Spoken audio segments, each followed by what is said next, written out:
여러분, 가계부채에 대한 위험성 여러 차례 많은 곳에서 경고가 나왔습니다. 그만큼 가계부채가 너무나 많고요. 또 가계소득이 줄어들기 때문에 자칫 잘못하면 가계부채가 폭발한다. 그래서 금융위기가 덮친다. 이렇게 계속 말해왔습니다. 그런데 이번에는요, 금융수장 세 사람이 똑같이 가계부채가 위험하다, 폭발할 수 있다, 이런 이딴 경고를 냈습니다. 그래서 저는 이게 생각했던 것보다가 가계부채가 위험한 것 아닌가, 저는 이런 생각을 할 수밖에 없었습니다. 금융수장 세 사람이라고 이야기하면 첫 번째가 한국은행 총재죠. 두 번째가 금융위원장입니다. 세 번째가 금융감독원장이에요. 이들 세 사람이 거의 동시에 가계부채 위험하다, 관리해야 된다, 이렇게까지 이야기를 했습니다. 먼저 한국은행 이주열 총재는요, 아예 대놓고 이야기했어요. 가계 신용 위험 확대 가능성 있다, 이렇게 이야기했습니다. 확대 가능성 있다. 여러분, 웬만해서 말입니다, 경제의 지도자들, 금융의 지도자들, 이 지도자 반열에 올라가 있는 사람들은요, 말을 굉장히 아낍니다. 아무리 말입니다, 해바라기라고 하더라도, 쉽게 말하면 권력에 굴종하는 사람이라고 하더라도 말을 아낄 수밖에 없어요. 그 자리가 그런 자리예요. 자칫 말 실수를 하면요, 시장에 미치는 영향이 엄청나기 때문에 진짜 조심조심 또 조심하거든요. 그런데 한국은행 총재가 가계 신용위험 확대 가능성 있다, 이렇게 이야기했다는 것은요, 그만큼 가계가 위험하다는 겁니다. 가계부채가 실제 우리 경제에 영향을 준다는 거예요. 여기에다가 자영업자의 어떤 신용위험 확대 가능성도 경고를 했거든요. 이주열 총재는 가계부채 플러스 자영업자 부채까지도 위험하다, 이렇게 이야기를 하고 있습니다. 물론 이 말 속에는 여러 가지 정치적인 의미로 해석될 수 있는 부분도 있습니다. 예를 들어서 계속해서 금리를 올린다는 신호를 가계부채 많은 사람들은 줄여라 하는 뜻에서 가계 신용위험 확대 가능성이 있다, 이렇게 이야기할 수도 있겠죠.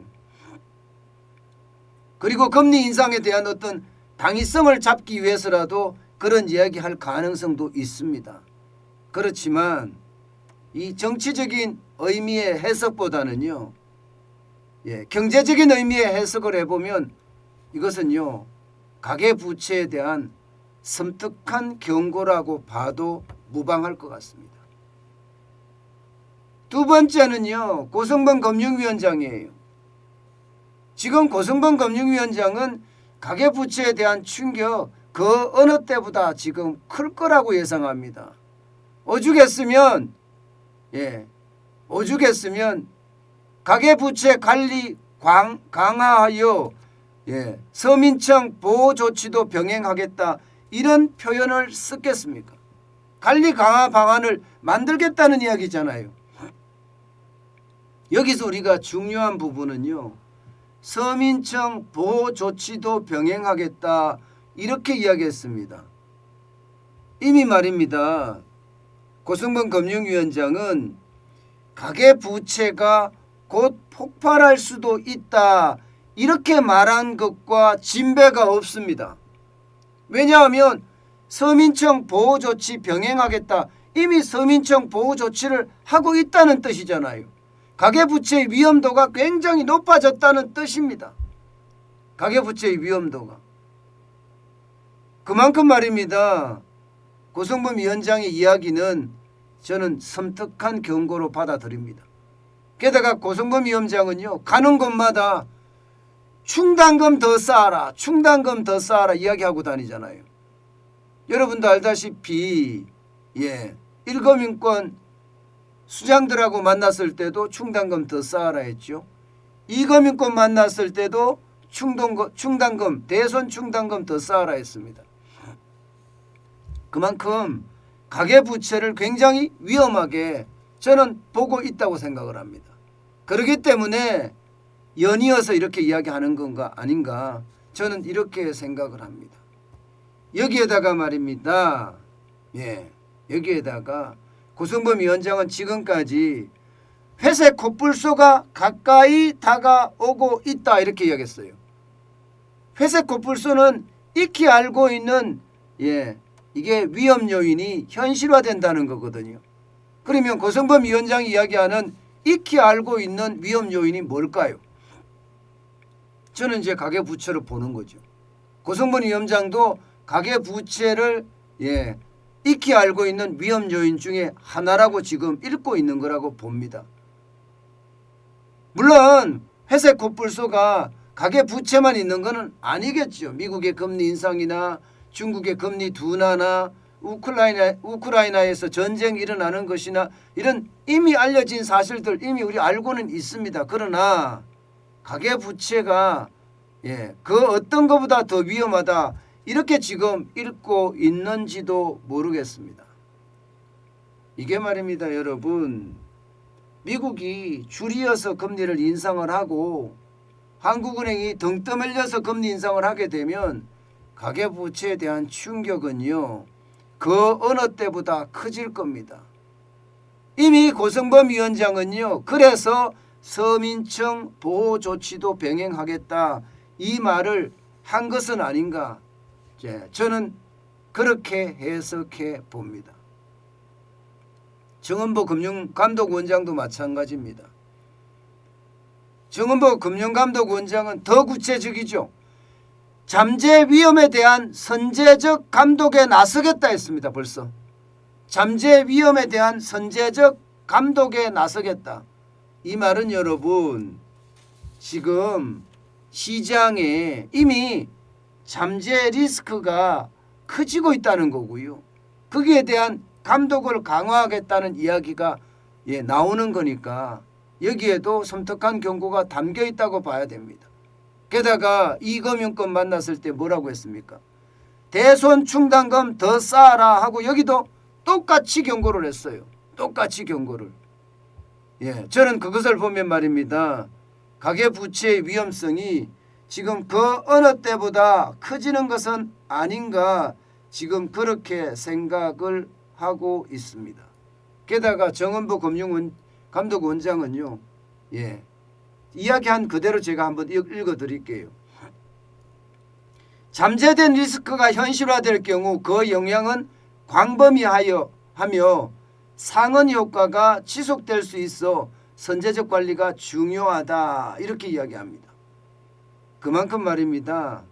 충격의 도가 저는 커진다. 지금 이렇게 읽히는 겁니다. 이렇게 읽히는 거예요. 게다가 정은보 금융감독원장은 대한민국 경제 수장 중에 제일 처음으로 퍼펙트 스톰이 덮칠 가능성이 있다. 이렇게 경고한 분이잖아요.